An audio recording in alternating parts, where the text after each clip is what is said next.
আসসালামু আলাইকুম ভিউয়ার্স, সবাই কেমন আছেন? আশা করছি সবাই ভালো আছেন। গ্রাম থেকে এই সাদা ঘাসফুলের গাছগুলো আনিয়েছিলাম, আম্মুকে বলেছিলাম আনতে। তো এগুলো আমার চাচির বাড়িতে ছিল।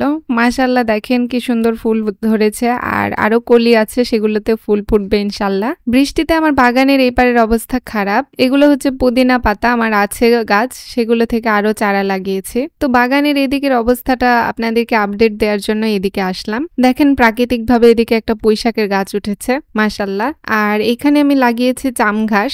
তো চাম ঘাসটা এখনো গাছ ওঠেনি, মানে আমি এখানে কচুর যে মেন পার্টটা সেটা লাগিয়েছি, বইটা। বৃষ্টি বাদল চলে গেলে আমি এদিকে পরিষ্কার করব বলেছিলাম, আমি আর আমার ছোট ভাইকে নিয়েই সঙ্গে করব। তো বৃষ্টি যেহেতু শেষ হচ্ছে না, কি আর করার। এদিকে আমার লাউয়ের গাছটা অনেক বড় হয়ে গেছে, এটা মিষ্টি লাউয়ের গাছ। গাছটাকে মাচা করে দিতে হতো, কিন্তু সেরকম মাচা করার মতো কাঠ বা বাঁশ আমার কাছে নেই, তো এই জন্য দিতে পারিনি। এই পেঁপের গাছগুলোও কিন্তু আমি লাগাইনি, এগুলো প্রাকৃতিকভাবে উঠেছে, মানে হয়তোবা পাখিরা মুখ দিয়ে বিচি এনে এখানে ফেলেছে, এভাবে গাছটা হয়েছে। আর সব থেকে ইম্পর্টেন্ট গাছটা দেখেন, এটা হচ্ছে কালো কেশির গাছ। এই গাছটা চুলের জন্য অনেক উপকারী, এগুলো প্রাকৃতিকভাবে হয়েছে মাশাআল্লাহ। আমাকে বাইরে যেতে হয় না, আমার যখন মাথায় লাগাতে হয় এই পাতাগুলো আমি তুলে তখন তেলের সঙ্গে মিক্স করে লাগাই, চুল পড়া একদম কমে যায়। আর দেখেন আমার ঘাস ফুলের গাছ মাশাআল্লাহ। এই বিভিন্ন ধরনের জংলি লতা পাতা হয়, এগুলো আমি তুলে ফেললি, কারণ এগুলো আমাদের ফুলের গাছগুলো নষ্ট করে ফেলে। ঘাস ফুলের গাছ যে এত তাড়াতাড়ি বংশ বিস্তার করে, এটা এগুলো না দেখলে বুঝবেন না। আমি লাগিয়েছিলাম শুধুমাত্র এই টবে, আর টব থেকে আমার পুরো মানে বাগানটাতে ছেয়ে গেছে। এখানে আমার হলুদের গাছ উঠেছে, এটাও প্রাকৃতিকভাবে উঠেছে মাশাআল্লাহ। আমি আসলে একটা হলুদ মানে ফেস প্যাক বানানোর জন্য এনেছিলাম, সেখান থেকে একটু কেটে ফেলেছিলাম, তো সেখান থেকে উঠেছে। ড্রাগনের গাছটা মাশাআল্লাহ এখন ফাঁকা। আর এই যে আমার মেহেদি গাছের আপডেট, মেহেদি গাছটা মাশাআল্লাহ অনেক তরতাজা লাগছে, দেখতে ভালো লাগছে। ইনশাআল্লাহ এবার যেন গাছটা হয়। আমার অনেক দিনের শখ ছিল একটা মেহেদি গাছ থাকবে আমাদের বাসায়। আর এইদিকে অ্যালোভেরার গাছগুলো ছোট ছোট হয়ে আছে, রঙ্গনের গাছটাও বেশ ছোট এখনো। আমি একটু পেঁয়াজের রস দিয়েছিলাম এখানে, মানে পেঁয়াজের খোসার রসগুলো দেওয়াতে গাছগুলো মনে হচ্ছে একটু তাজা তাজা লাগছে।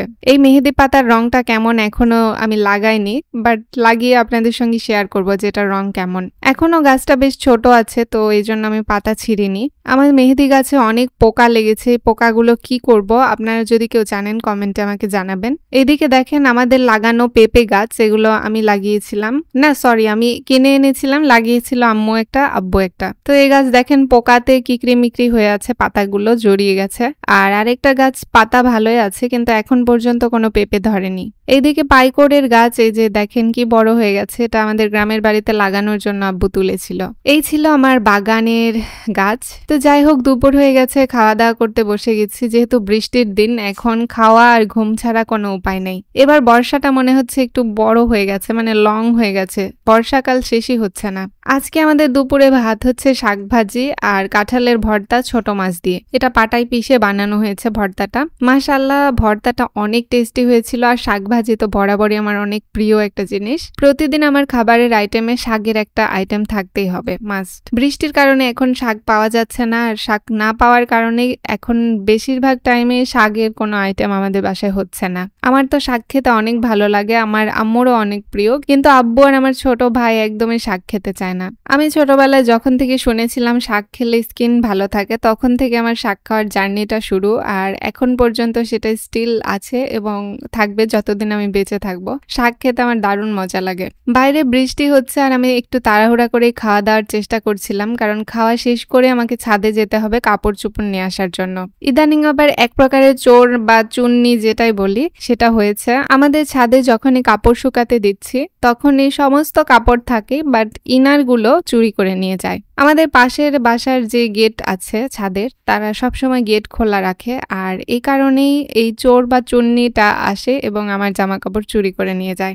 উদ্দেশ্য যেটাই হোক, টোটকা জাদুটোনা করার বা আমাকে হ্যারাসমেন্ট করার, সেটা সে করার চেষ্টা করছে, বাট ইনশাআল্লাহ আল্লাহ যেন এই চোরটাকে উচিত শিক্ষা দেয়, এটাই আমার আল্লাহর কাছে চাওয়া। দেখেন বলা নেই কওয়া নেই, কোনো শত্রুতা নেই, অথচ আপনাকে এইভাবে হ্যারাস করতে চাচ্ছে। মানুষের কি খেয়ে দেয় কোনো কাজ নেই? আমি বুঝতে পারি না মানুষ কেন মানুষের ক্ষতি করার জন্য উঠে পড়ে লাগে, এটা আমার মাথায় আসে না। আপনি আজকে একটা মানুষের ক্ষতি করছেন, হ্যাঁ ঠিক আছে যে এটা কেউ দেখতে পাচ্ছে না, কিন্তু একজন কিন্তু ঠিকই দেখে। আর সেটা হচ্ছে মহান আল্লাহ। তো যাই হোক, আমার কিছু বলার নেই, আমার খুব রাগ হচ্ছে। গতকাল আমি জামা শুকাতে দিয়েছিলাম ছাদের উপরে, তো এসে দেখি জামা তুলে নিয়ে আসার পরে দেখি একটা জামা মিসিং। তো সেই ইনার খুঁজতে খুঁজতে আমি উপর নিচ আবার গেছি, আসলাম, তারপরে দেখলাম যে আমার জামা নেই। আর প্রতিটা জামায় আমি ক্লিপ লাগাই, তো ক্লিপ লাগিয়ে জামা রাখলে সেটা উড়ে যাওয়ার সম্ভাবনা নেই। আশেপাশেও খুঁজলাম, পড়ে নেই কোথাও। তো আমি বুঝতেই পেরেছি যে তারা হ্যারেস করার জন্য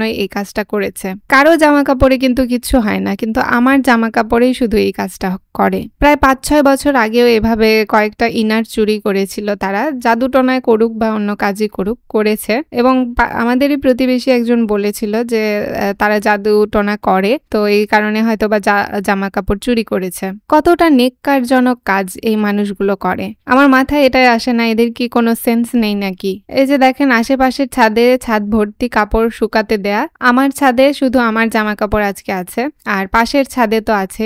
এই কয়েকটা জামা দিয়েছিলাম, সেখানে আবার আমি ক্লিপও লাগিয়েছিলাম। ওই যে দেখেন, পাশের ছাদ ভর্তি কাপড় চুপড় শুকাতে দেয়া, আর তাদের গেট সারা দিন খোলা রাখে। পাড়ার যে মানুষ হোক তারা ইচ্ছা মতো ছাদে আসতে পারে। তো আমি জানি পাশের বাড়ি থেকে এই কাজটা করা, কারণ 5-6 বছর আগেও এই কাজটা তারা করেছিল। আল্লাহ এদেরকে হেদায়েত দান করুক, এতটুকুই বলার। তো ভিউয়ার্স, আজকে এখানেই শেষ করছি, দেখা হবে অন্য কোনো ব্লগে। আল্লাহ হাফেজ।